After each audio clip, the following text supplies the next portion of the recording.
Hello, everybody. This is Bob Husta coming to you live with another stream.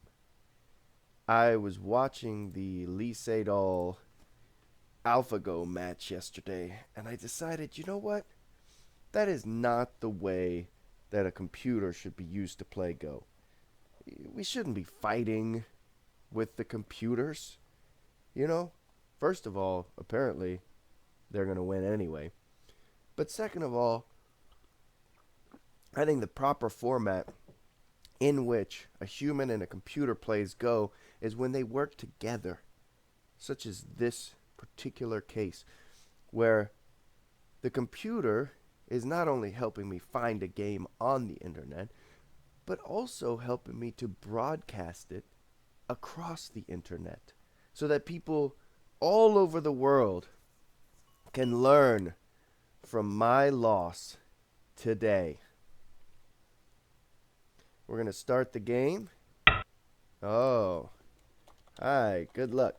I have a theory, and I think the stone volume is like super loud, so let's drop that down just a little bit. Drop this down just a little bit too. And my theory is, and this, it's anecdotal. There's no like analysis that I've come to that tells me that this is the truth. But when people say, hey, have fun, they tend to be a little bit wild in the way they approach the game. And let's see if that's the case. Of course, I'm wild the way I approach the game. I'm not judging. I never know exactly what to do when they do this. But I figure Hane under can't be bad because I'm hitting his shape point. So I always do this. And then it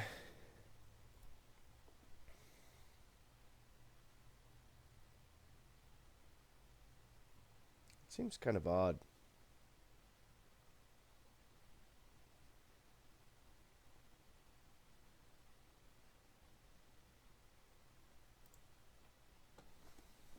Let's see what he has in mind.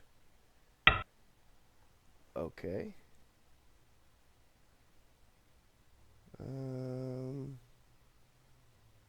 This seems pretty alright. This seems pretty alright. Now, what I'm looking at here is if he Hane and, I have to push him a little bit. But then I can disconnect him and then he has to go and live in the corner. But I end up on the second line over here. So this stays on the third line, but then I can't cut. Although later, when I push here, it's Sente, and then I can take away his base. So let's do this.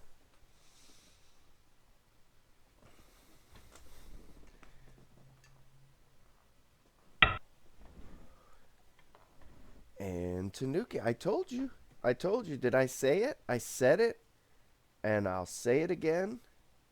People who say have fun, for some reason, their definition of fun is wild and crazy. I'm just going to be as wild as I can, as crazy as I can, and, do that for as long as I can. So we have to ask. I think I'm going to take this move first, and then I think I'm going to take this right here because that just cuts out his ability to make a base, and he's probably going to have to push, and I'll get some territory over here, and then this group will still be a little bit weak. So that seems best to me. I could just do this directly.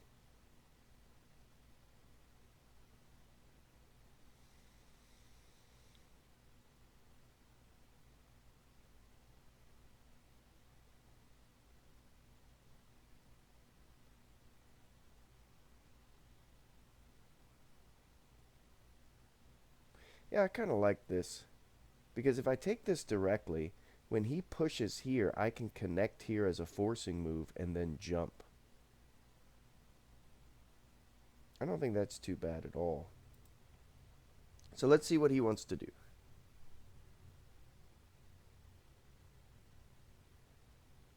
And he could bump here, and that's also forcing.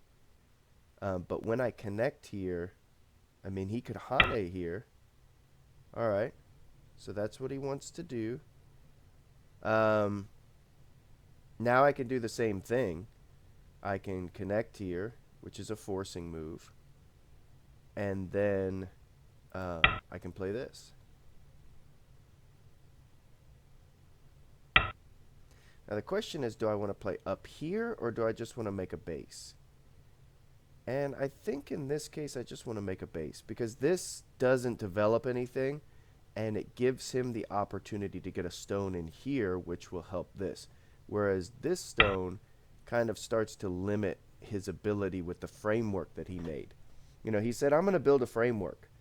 And now when I have a group that's very solid and very safe over in this area, it gives me the ability to invade his framework in more ways.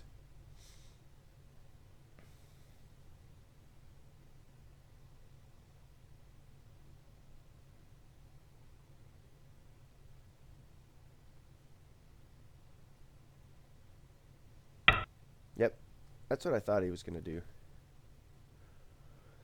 Okay, so we're looking at this group. This is the weakest group on the board. So we're not going to like attack it right here because we don't know what we're going to get from that. But if we decide, hey, I'm going to start to develop this area of the board, it's going to make it very difficult for him to invade. If he decides to invade, then as I make thickness, I will be able to attack him very severely. Okay, so he defends his group. That's good. But now, look, you know, I got this in basically Sente. And that is fine by me. Totally fine. Now, I think I'm going to make this exchange. If he backs off, then I think it will be time for me to approach over here. Okay. Now he's saying I want the outside. In this case, this is bad direction. He should kick and jump. The reason he should kick and jump is because if he's letting me get the corner here, then, well, there's two things I can do. I can try to change directions. But the same thing goes on where I'm in a cramped space. So I think I'm just going to take the corner and be okay. Now, I could try to push up, but usually what happens is they push in and they cut and then they play here and then they Hane over the top. But there is the option to extend. And in this case, you can see how strong this group is. That cut becomes very big. So I should just let him seal me in. Except he doesn't want to seal me in. Okay, well now I'm coming out. And look what happens here. Okay. So he decided to take territory here. And something, I don't know what you can call that. It's not really territory over here. He's building up some kind of framework. I've got a couple of options. I can try to invade here, see what he does. But I think in this case, the corner is becoming very big because if he jumps down here, he's going to get all of this. So I'm going to take this opportunity to reduce the corner and trust that I have enough Aji on the right side later. Okay. Now, let's start Bob's list of things you should never, ever do in your games. When they invade the corner, never let them connect back up. Do you see this? I not only get territory here, what is his wall face? the F3 stone. That is called over-concentration. When you invest, look, we'll take 4 stones here, and those 4 stones are invested in taking all of these points. These 4 stones are invested in taking all of these points. Maybe these. So I get 8 to 10 points from mine, and it extends out really nicely, and he gets all of like 3 points with his.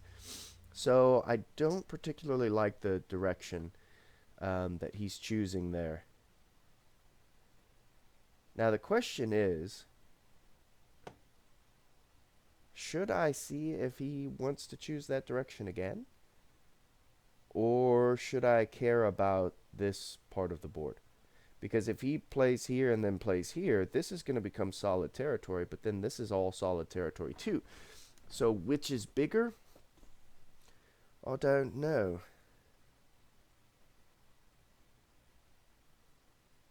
So,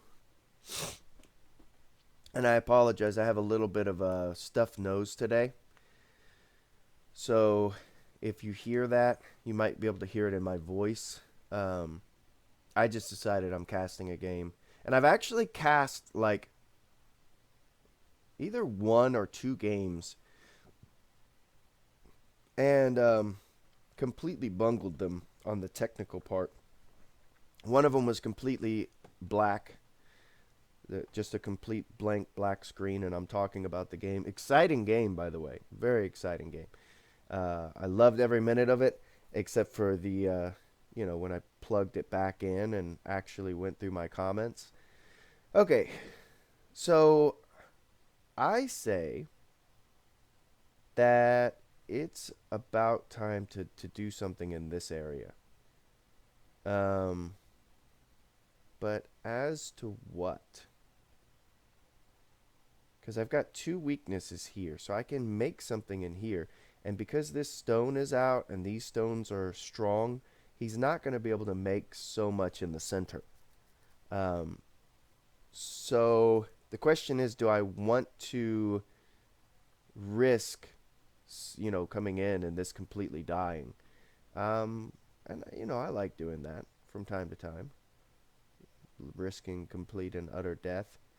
But I think there's enough Aji here because, like, if he attaches on top, then I can play here. And if he Hanes here, then I can play here. And then this group is separated. So I'm going to start here and see what he wants to do. If he answers, like, here, oh, he's going to make me attack him. Oh, I see. Well, what about if I do this? As notice, he made me a little bit heavy here, but like not like super heavy.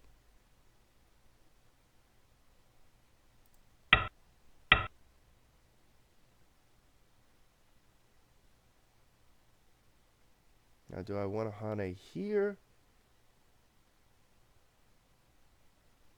Or do I just want to play here? I think I want to Hane here. Because if I Hane under, he can play there and I play here, and then he can get the descent. And it will be Sente because he can capture these 2 stones. But now he cannot do this.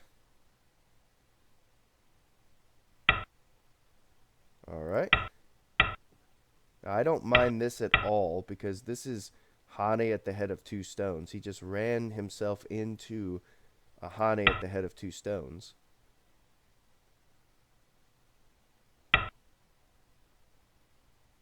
Now the question is, do I want to answer this?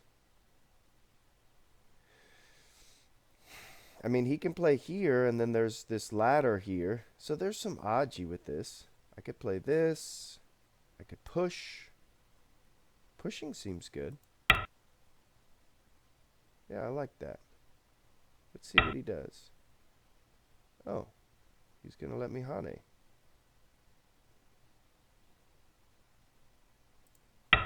I'm okay with that. I am totally okay with that. Okay, you're going to let me out into the center. I will come into the center. I'm there with you. Okay? So, question. Do I care about these 3 stones? These 3 stones are worth about 7 points. And I'm not really caring too much about 7 points. But they're also, related to the base of this white group. So I'm going to ask him, can I go into your corner so that I make this group more resilient?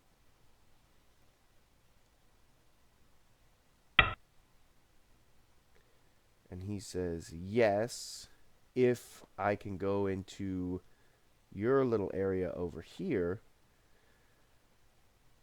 And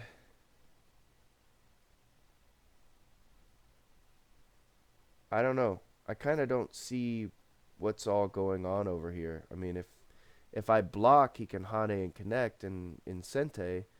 But if I ignore, I don't see. I mean, this jump here, I can just block. He can cut me off if I do that. But I really feel like that's like way too small of an area. So I'm going to come into his area, which is bigger than mine, and trust that my shape is okay.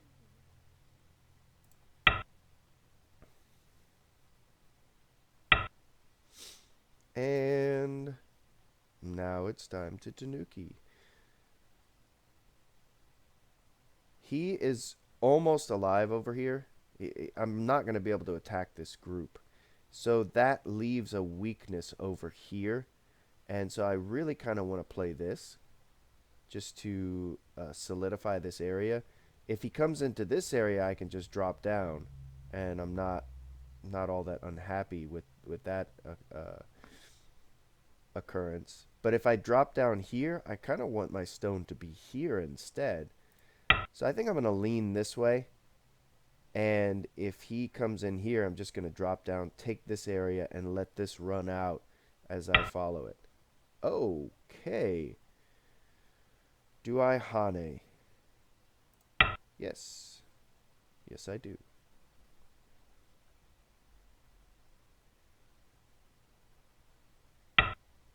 I mean, it seems like right now I'm completely winning. I've got the left side.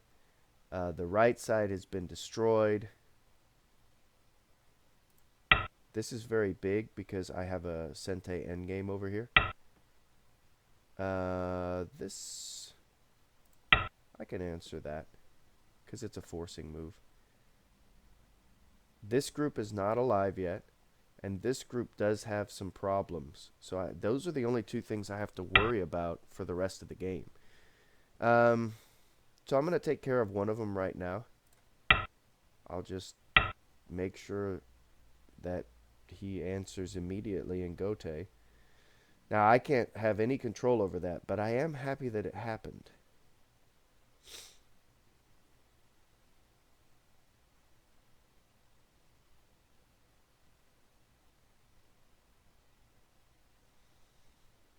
Let's see. This is the standard Tsuji when you have a wall and they have a stone over here. And I think it works here. Yeah. I'm going to try it. Okay. Now, if I descend and he descends, then I cut, then he can clamp. So, I guess I can't do that. But wait, there's more. If I descend and he descends, I can Hane. And then if he blocks, then I connect. And he connects, then I can cut. Okay. So this is connected up. And let's just make sure everything is taken care of vis-a-vis this stone. Okay, and next we're just going to reduce the potential of this area to grow and keep it to about 10 or 15 points. He's probably got, 15 to 20 in that area total.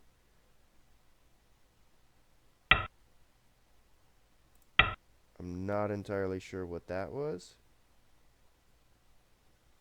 This is a pretty big move for later. Or, I don't know, right now? Because it kind of hurts the shape of these stones. Let's see. But if he attaches here... Okay, let's get this move in.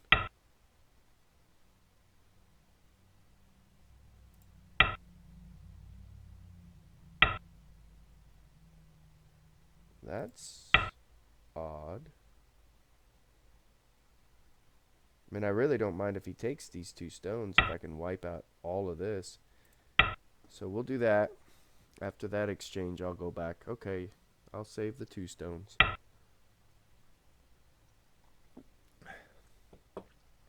This stone is really, it's mostly an attack on this group here. But I think that this group is pretty resilient because I can take this stone. So I'm going to ignore it and make sure that he can't get any territory in this area. Because he does have this block here, and even though there's a lot of Aji, um, I'm just making sure he doesn't get any points in that area. Now, if he goes back and kills my group, c'est la vie. Oh, he's going to be back in 5 minutes. Okay. So we've got 5 minutes to kill. My thoughts on the Lee Sedol AlphaGo match. I was not entirely surprised at how strong AlphaGo was.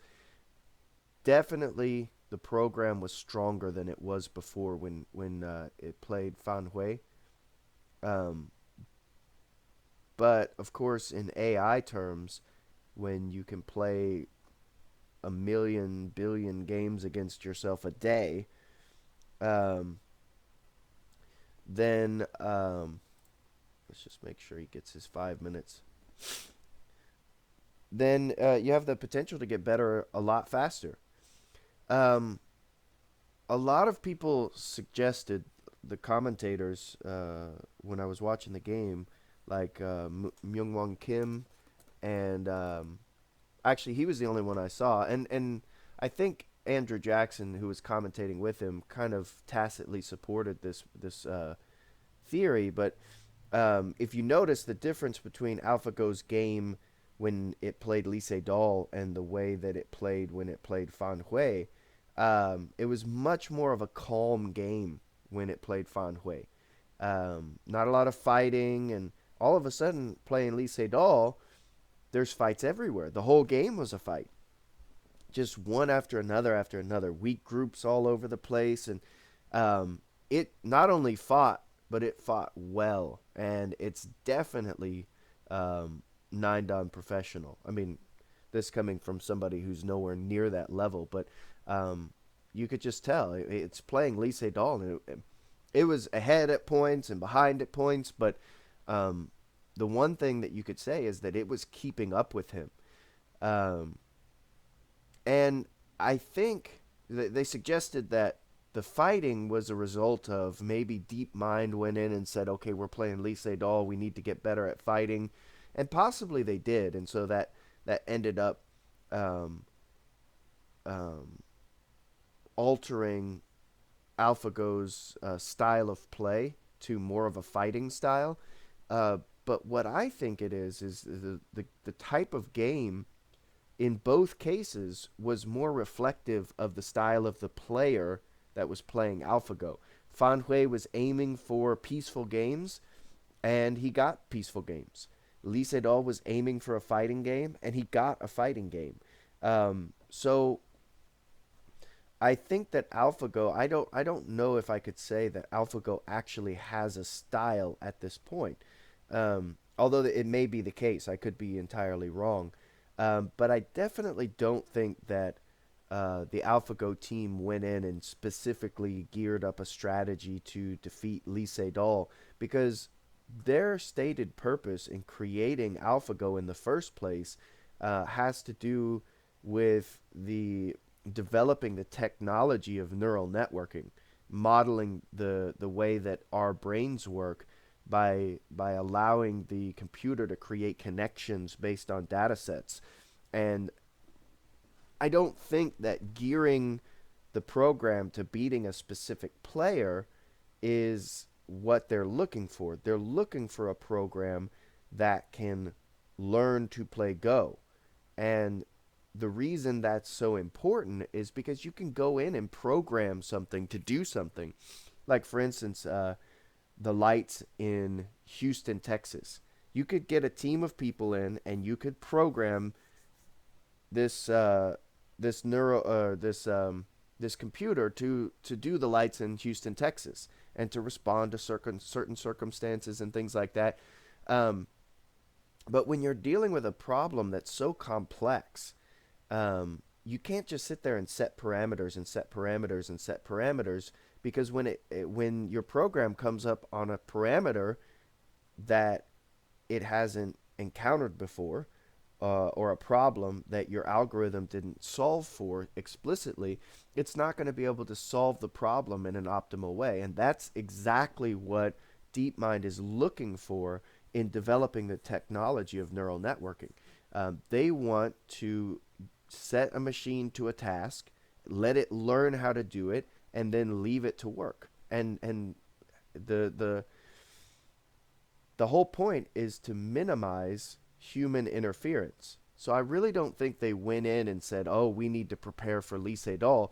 They just let AlphaGo learn, and maybe they put in a subset of Lee Sedol's games specifically. I don't know if they did that or not, but what they're looking for in creating this program is a generalized solution for creating a neural network, and you're not going to get that by going in and saying, "Oh, we're up against a fighting player, so we're going to program this quote unquote neural network to be more fighty." Well, that's not that's completely contrary to the point of creating a neural network in the first place. So I don't think that they went in and changed AlphaGo's style. AlphaGo may have come up with a more fighting style, and they may have fed it games from like Gu Li and KGS and Lee Sedol and all these newer aggressive players. It's possible they did that. Um, but I don't think they specifically made it more of a fighting program. And the reason why I think the game was more fighting had more to do with Lee Sedol than it had to do with the program. Lee Sedol continually chose aggressive measures throughout, especially the entire opening, and that just created that type of game. And so I think um, AlphaGo was simply playing the board and playing. When your opponent gets aggressive, you've got to cut and fight. That's just how you have to play. If you just respond passively, your opponent gets everything they want, and then they deny you everything you want.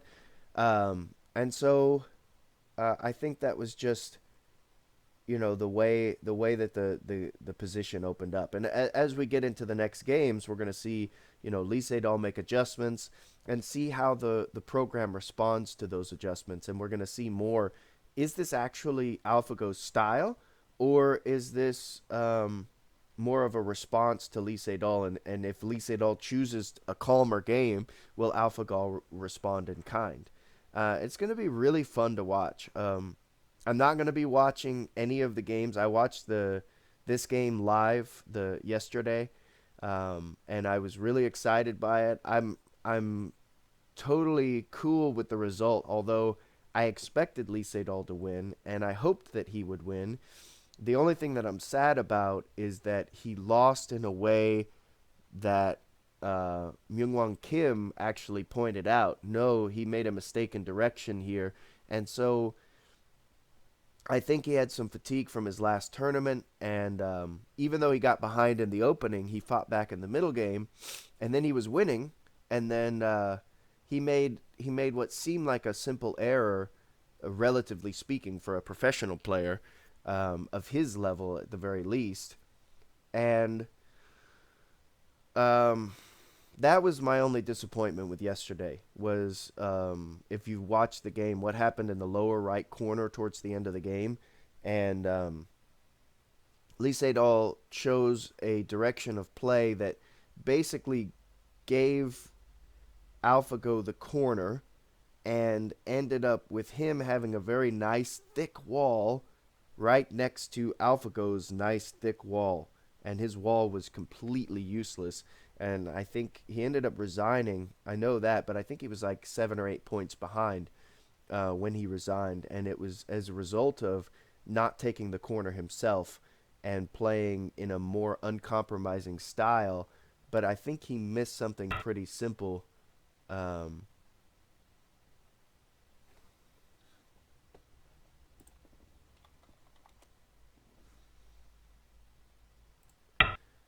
um,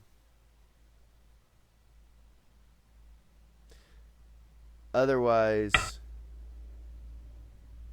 I really enjoyed the match. Every single bit of it. Okay, so back to the game. So he's trying to build something here, which is not a bad way. I think what I'm going to do is play this, and if he pushes, I think I'm going to jump back. Because, well, maybe this is better.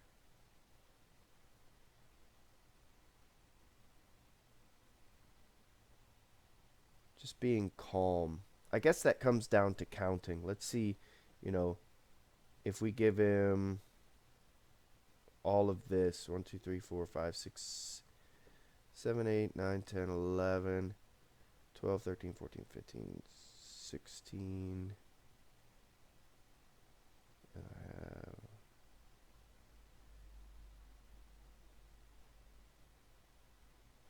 I've got almost more points than him over here. So I'm going to go ahead and just play this. Let's see. Now he's trying to develop this area.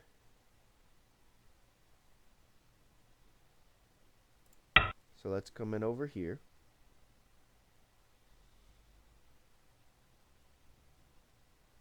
If he inside Hane, oh, he's just going to let me connect. That's fine by me. Okay. So I'm going to just do this because I've reduced quite a bit and I just want to make stronger shape over here and also take care of these stones. And just like I said, when we count it, I don't have to do anything entirely uncompromising because I don't have to worry about the result of the game. It's pretty much decided already. Now there's a couple of moves that I want to get in. This is definitely very big though, so let's do that first.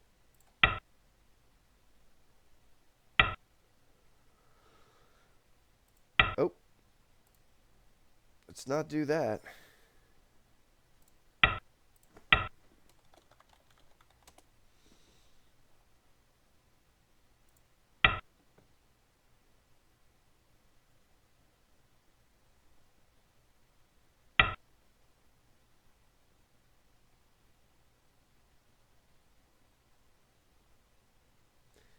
This or this?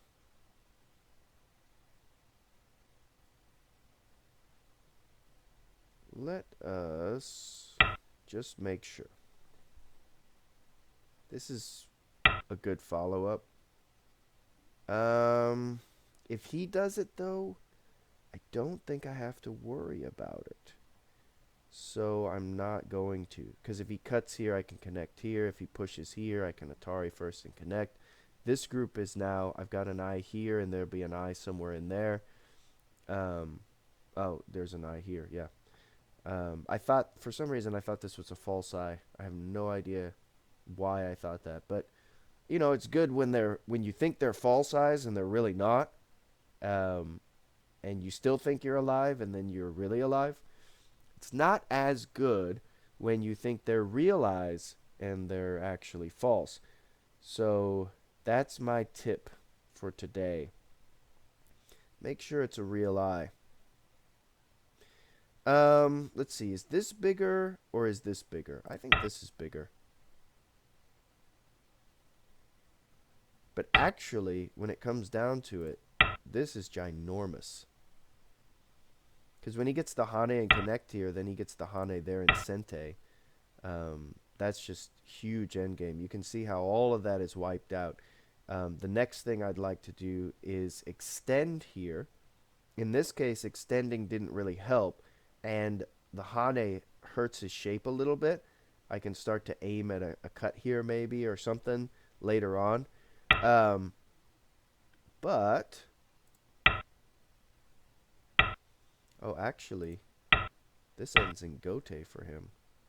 Okay, let's just double check. Nothing crazy happens. Okay, everything's good. So in this case, it's better to descend. The reason is because when he descends, I get this in Sente, and now I get to go somewhere else. I didn't get quite as much as if I Haned and then connected, but getting less in Sente is better than getting more in Gote. You have to get a whole lot more in Gote to make it worth it. Because now I get to play here too. Just play like this. I mean, we don't really have to worry too much about what's going on anymore. This move is very big if I can get it. Okay. I'll take it.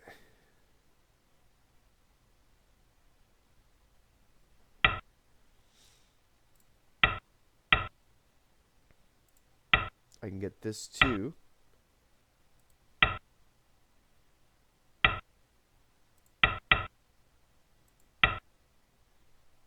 And all of this gets wiped out. And I should definitely do that.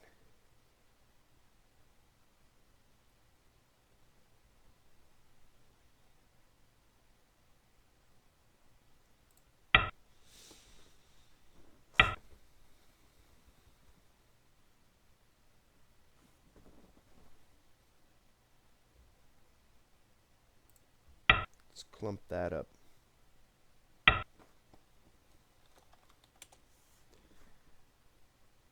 So yeah, that was my idea of the AlphaGo Lee Sedol match. I'm still excited to see how things will be. I no longer consider Lee Sedol to be the absolute favorite, although yesterday doesn't mean that he's a favorite to lose either. So I think that it's going to be an interesting match from here on out.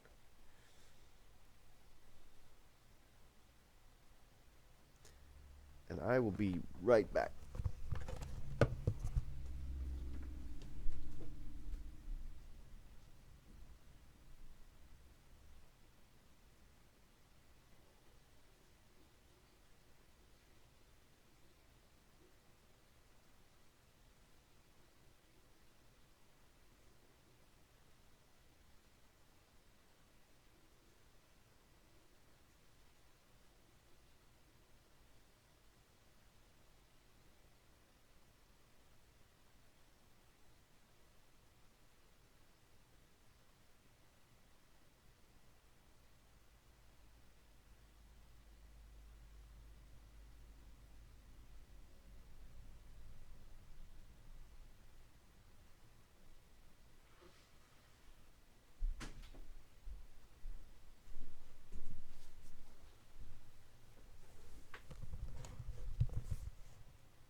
Okay. I sincerely hope you didn't hear that because I just took a bathroom break. But, you know, if you did, welcome to my world. And, your world too. I mean, we all take bathroom breaks. But not many people like to listen to them. So I totally understand if you heard it and didn't enjoy it. I don't quite understand if you heard it and enjoyed it. So that's all I'll have. That's all I will say on that. that's all I have to say about that.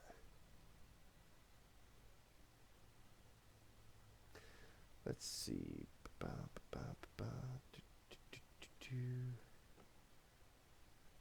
Let's play this. Actually, that means nothing. That's just 1 point Gote. Because he's already alive. I'm kind of getting distracted.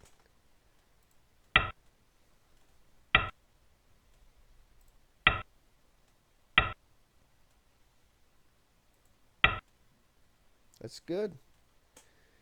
He's taking Sente. He's like, that's not Sente, dude. Which, I don't know why he's using the term dude. Nobody says that anymore. Except me.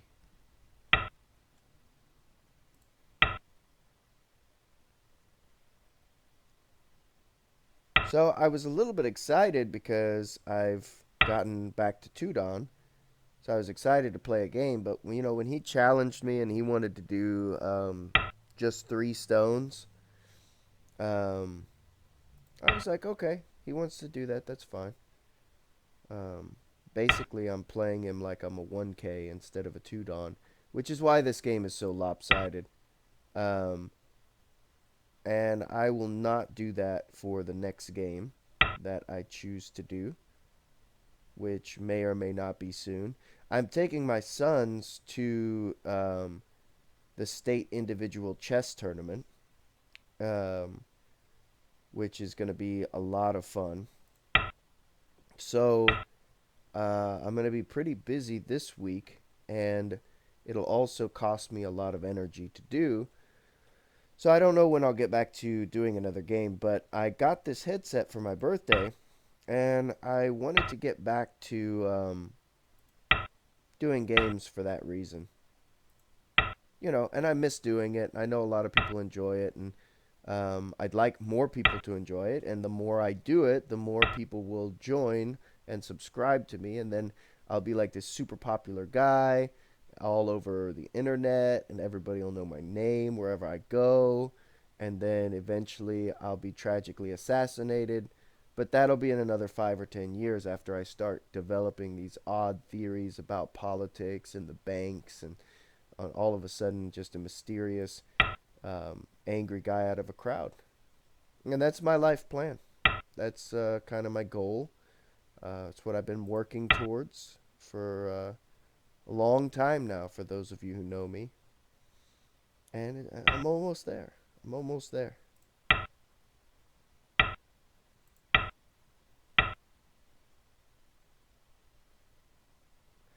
So now we fight a Ko. You guys want to fight a Ko? Let's fight a Ko. We're going to fight this Ko. The one thing I do with Kos is I fight them. Just like bears. Bears and Kos. I fight bears and I fight Kos. This is not a valid Ko threat because then he just gets a Ko threat over here. Yeah, those are the 2 things I fight in my life. Bears, Kos, sometimes Russians, but, mostly Russian bears.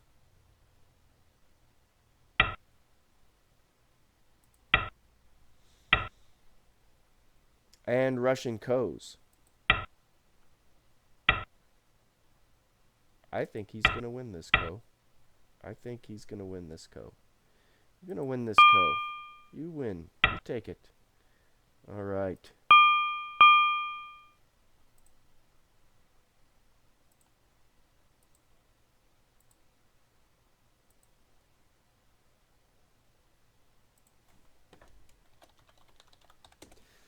All right. So I won by about as many stones ahead of him as I was, maybe a little bit more.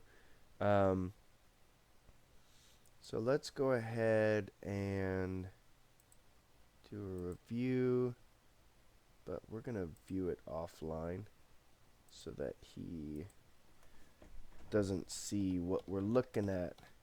Okay, so this was a little bit odd. And I'm not really sure how things are supposed to go in this Joseki. I only know the most basic one, which is this one. Um, it goes kind of like this, and then things happen and other things. You got this.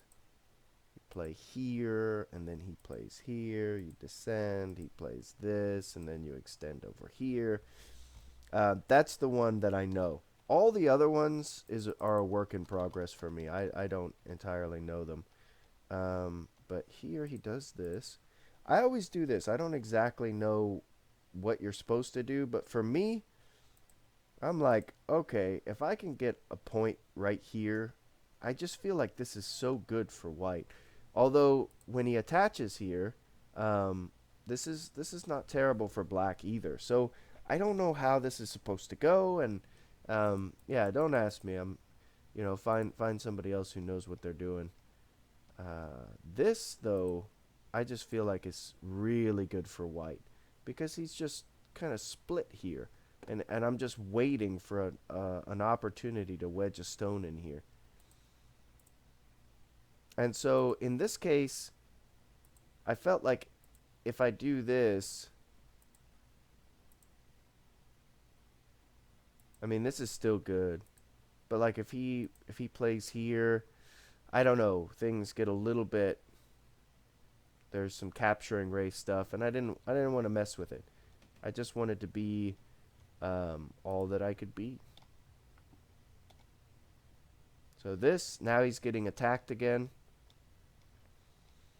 And now he's got like a Yonrensei, well, plus another stone. So he's got a lot over here. But if you look at it, in the only fighting that's going on, it's not really fighting, it's attacking. So I'm not doing badly over here, and that actually helps me with all of this because I don't have any liabilities. So, I attack, and he defends, and I play here, and then I come in over here. And here, there's a couple of things. I don't really want to jump because if you look at it, the center is just too small. He can take both sides, and what am I getting? I'm going out into this area. There's nothing there. So I could decide to pincer here, or to double approach. But again, he has the opportunity to do this, take the corner, and fight on both sides. And I don't like the way my stones look at that point. So I just take the corner. Oops. I just take the corner. But what that looks at is he's got a stone right here. When he puts a stone here, these two guys are like too close to each other. What you want is kind of a familial relationship, but not too close. These guys are like brother and sister. This one's the little younger sister, younger brother who always follows this one around, and this one's like, get away from me. They're too close together. They're gonna fight. They're just invading each other's space. So in order to help that relationship between his stones, he should be taking over here, because now, as I'll probably do this, as my stones go out, these guys, they're kind of like a healthy family. Over here, you're a healthy family. They have their own hobbies. They're not hanging out with each other all the time. Distance makes the heart grow fonder. The spacing is really good, and this group doesn't have eyes. So as black, naturally secures territory on both sides, what is this group going to end up doing? Not a whole lot. Black can even try doing something like this or something else. But mainly, you look at that's a successful attack. So that's what he should have done. He let me get the corner. And then this was a big mistake. He didn't seal me in. Why not this or this? Look at how this stone looks when it's far away from this wall. Yes, I would be able to maybe put a stone back here. No, I would never, ever, ever really want to do that. Now, the 4Q, or if you guys are 4Q or 3Q, you're going to be like, but, but, you could put a stone back there That's my territory. You can't come in my territory. And so if somebody ever does that, you're going to be like, I'm going to kill you. And maybe you'll succeed. But the point is, you don't have to kill to make this bad. Just this is good. If my white stones live back here, these black stones are going to make influence across the entire rest of the board while these stones are busy making 2 points. So you don't have to care about that. This invasion is way too deep, but that doesn't mean it's going to die. If you think that this is your territory, then you're going to say that this stone must die. But if you consider this your area of influence and you attack this stone properly, it will not die. It will simply wish it were dead. And that's exactly what you should look for when you attack. But now that he does this, immediately I'm going to play this. Because, well, I mean, this is over concentrated. So even if he gets another stone in this area, it's over concentrated. But the difference is very big. A black group that's completely connected versus a black group that is split. Two groups that are split. And once I split here, if I can split here or split here, now I've got 3 or 4 groups to poke around with. And this group right here is completely alive. So I'm getting out into the center with living stones with the potential to attack here later, to attack here later, and to attack here later. And because of that stone, I have a little bit more of a secure base to run to, and his groups are split up where they can't, it's like your family, you want the distance, but you still want to be connected. You want to be a whole family, a well knit together community of people. And he basically said, this side of the family and this side of the family have some kind of schism. Uncle Bob said some mean things to Aunt Jane at the last reunion, and they just don't want to see each other anymore. So this was way slow. Something like this starts to develop. Actually, this is probably the best way to develop this area. Just these stones are strong, so make them stronger and build something off of them. This, if I come in here, yeah, I could probably live back here. Something will happen.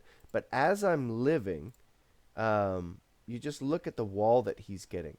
And so once I play my magical alive stone, he's going to have an easy invasion over here.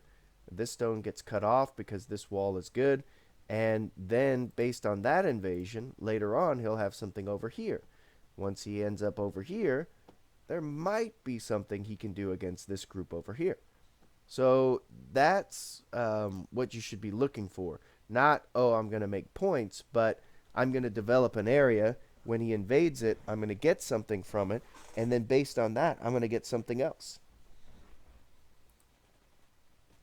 So I could have just played over here. But if he did this, I was going to cry. And not with happiness. My stones would be weeping with joy, but I would just be weeping. I don't like seeing that move, no matter if my opponent's playing it or not. It makes me very sad for my opponent. So I played here, and he took this area. So now this corner is secure. But there's a lot of Aji here. These 2 stones against these 2 stones. These are very solid and inflexible, i.e. no Aji. These are very weak and flexible, but really that's not really the word. Flexible kind of implies that it's a good way of saying it. Flexible implies that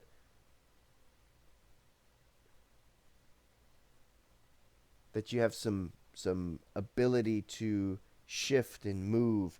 But the flexibility of this is more like a limp noodle. I can just I can just push on this from any direction I want, and it has to go in that direction. I can come in from this side. I can come from here. That's not as good, but I can play this, which is what I played. And there's just too many ways that my stones can gain resiliency from the weakness of these two stones.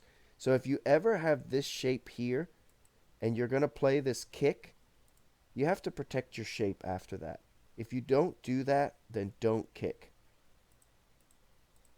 It's better to just do this. Because now, I can play this, but as I'm getting strong, you're getting strong. In this case, once you kicked me and I got stronger, the exchange becomes good for white because black doesn't have anything he can do to these two white stones. But these white stones have many, many different ways that they can get forcing moves from the two black stones and the weaknesses that are surrounding them. So I played this. The reason I did that was because if he plays here, he can get this in Sente, and I don't like that. So I thought maybe he would try this. Even if he does, though, um, let's say he can maybe, well, what's the best way? Yeah, something like this. I could just come underneath. So, but getting this exchange is good because black could get that exchange as well. And now I can come back for this.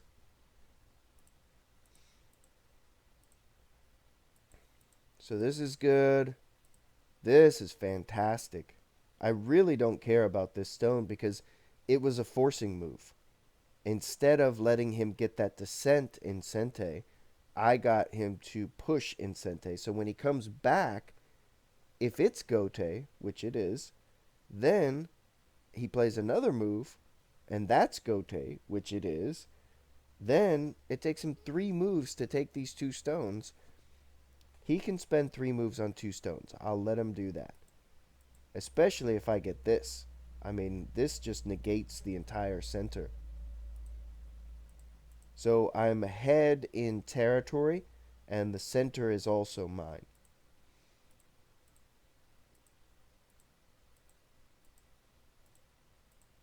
And this is where he lost all chance of ever catching up because he just solidified my entire left side.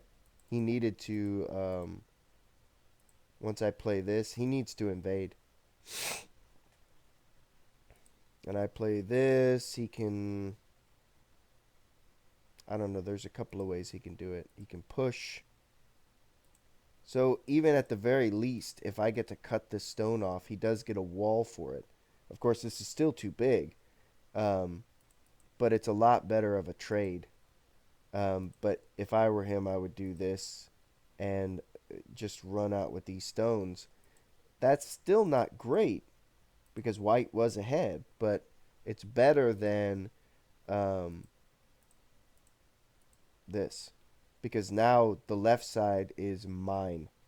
There's nothing. You can put a stone back here, and I will kill it and its entire family. And I'm usually a pacifist, except when I play Go or chess or pretty much any game. I will try to kill you. So now he makes this move. So he got Gote there, got it again, and then he makes a Sente move that only forces me to connect. I would think if he wants to do something Sente here, um, he should do this and fight a Ko. Because this is a snapback, so he has to, I have to fight a Ko here to save these stones. And this is not bad for him. But this, it just eliminates the Aji over here and makes my group stronger. Because if he wins that Ko, then later on he can attack my group. But you find out later, I mean, there's no way that he got to attack my group. So we got this.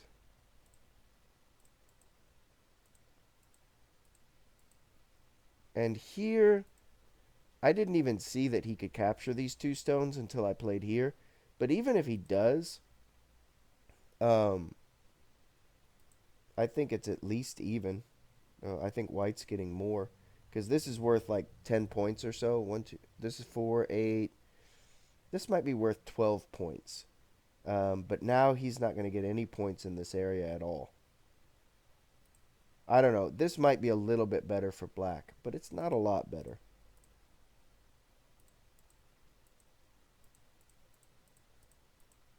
And this is all just Yose. I will try to play a more even game next time. I thought it was interesting that a 4K um, challenged me with 2 stones or with 3 stones instead of the normal, 6 stones that they're supposed to get. So 1 don, 2 don, like five or 6 stones. I forget. Doing math is not my thing, man. Actually, I like math a lot, but I'm not doing math right now. I like it too much to do it in my current mental state. Okay, so that's the game. And I actually think even though his dealer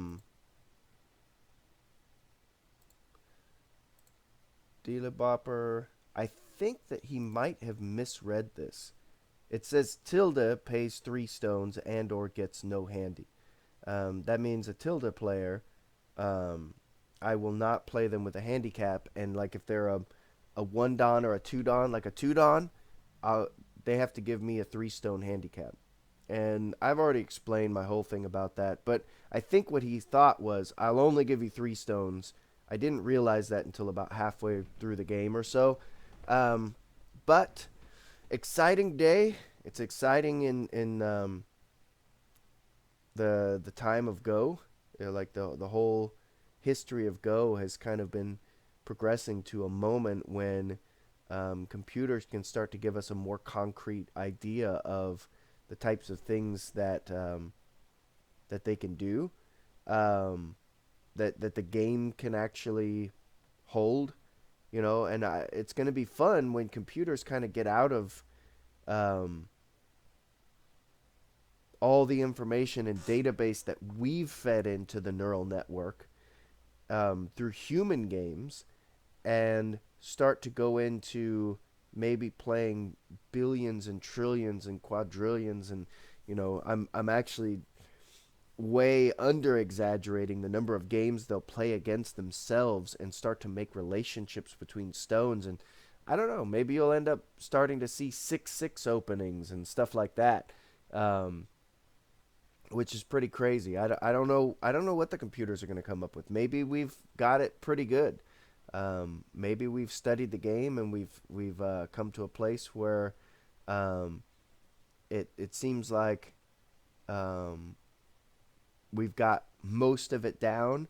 But when it comes to really super high level reading, the computers are going to start outplaying us. I don't know, but we're a lot closer to the domination of computers in the realm of Go than anybody would have thought 6 months ago.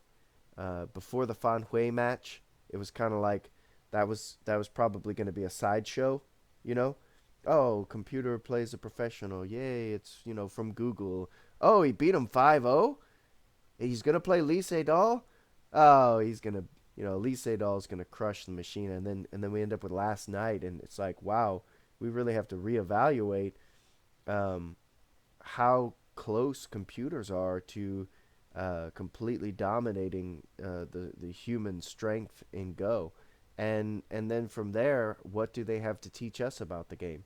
And that's going to be a lot of fun. I'm looking forward to it. Um, I, for one, am welcome with open arms our new computer overlords. If you get that.